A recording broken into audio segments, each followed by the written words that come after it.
Please welcome Howie Miller. So, yes, I am Native, I'm Indigenous, I'm First Nations, I'm Aboriginal, I'm sick and tired of all the political correct crap. You can just call me Caucasianly impaired, thank you.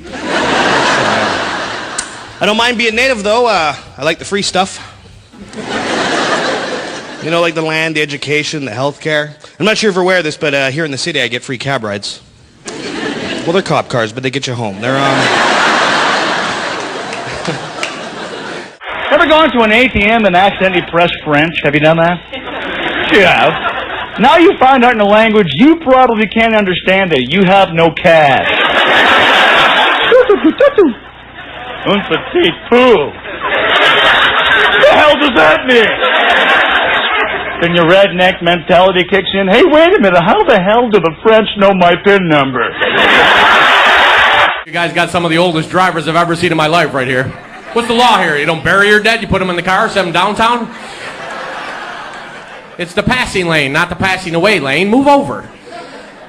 I got personalized plates on my car. Mine say freedom just to piss off the guys in jail that had to make them.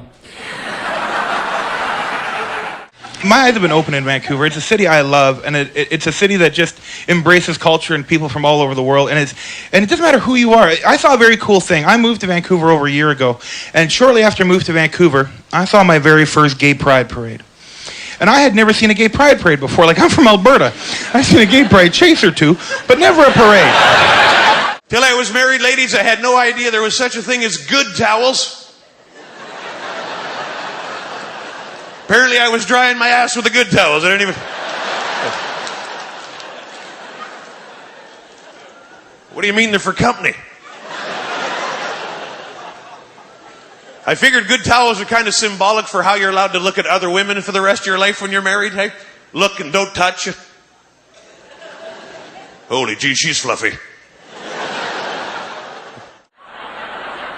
Yeah, very nice to be here, ladies and gentlemen, and big commendation to the Comedy Network, because I'm going to tell you one thing about the Comedy Network that no one has ever told you, ladies and gentlemen. Wherever a set can be built with $5 worth of carpet and $10 worth of canvas, and people are willing to work for free, the Comedy Network will be there. That's right. Yeah. This is the most money the Comedy Network has ever spent on a show, ladies and gentlemen. I speak from experience. Very nice to have all of you here. I'm sure many of you have heard by now I rode in the Gay Pride Parade on Sunday. Yeah.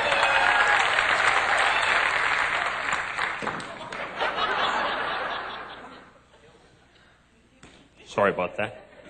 Yeah, let me explain to you how that happened, folks. It was an accident.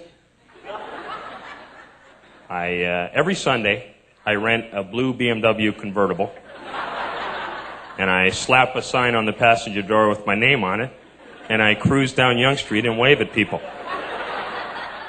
Well, when I got there this Sunday, you could have knocked me over with a feather. My grandmother just turned 90, but she can't take care of herself like she used to. So for $3,000 a month, I can place her in a deluxe healthcare facility. Or for about $240 a month, I can place her in a storage locker. Guess where Granny's going? I don't know if I ever want to have, like, I love kids, they're cute, but I don't know if I want to have my own, especially today, because everybody's, oh, they're a miracle. Are they? Anybody feel like a miracle to their parents? There's no miracle here. When your grandparents brought your parents home from the hospital, it was in a cardboard box on the front seat of the car. That's how they brought babies home. Now we wrap them in bubble wrap. And especially today, like, everything's got to be organic for the baby. You got to have an organic baby. You see the moms in the health food store, they're pushing the kid around. Kid's kind of wobbling around the cart because he's never had white sugar. Mommy, I see spots.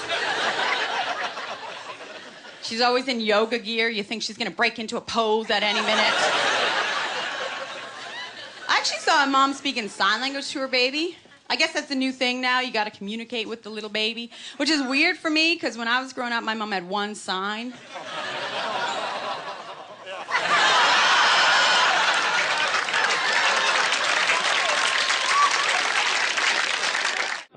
Well, I've learned lots from my second wife. I learned my first wife was right. I am definitely the problem. Your wife's not your best friend? What the hell are you thinking? Huh?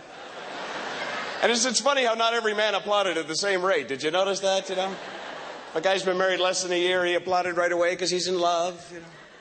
Been married more than 10 years, he applauded right away out of fear. You know? Anything in between, he was just confused for a moment by the question. Oh, yes. I don't know what my hesitation was, my love. I'm sorry.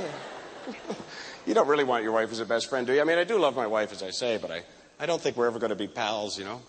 Because when you're a man, a real man, and your real best friend, your true best friend, not your wife, says something incredibly stupid, something absolutely moronic, as a man, you've got to have the ability to turn to your best friend and say, what are you, a retard?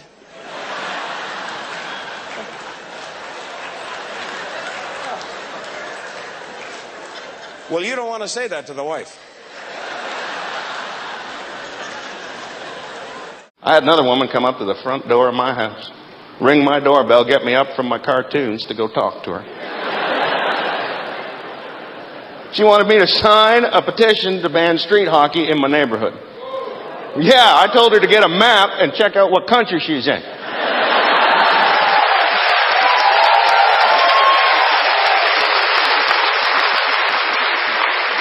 This was her argument. A child could get hurt. Which kid? The only kid getting hurt is the one that can't work this maneuver. Car.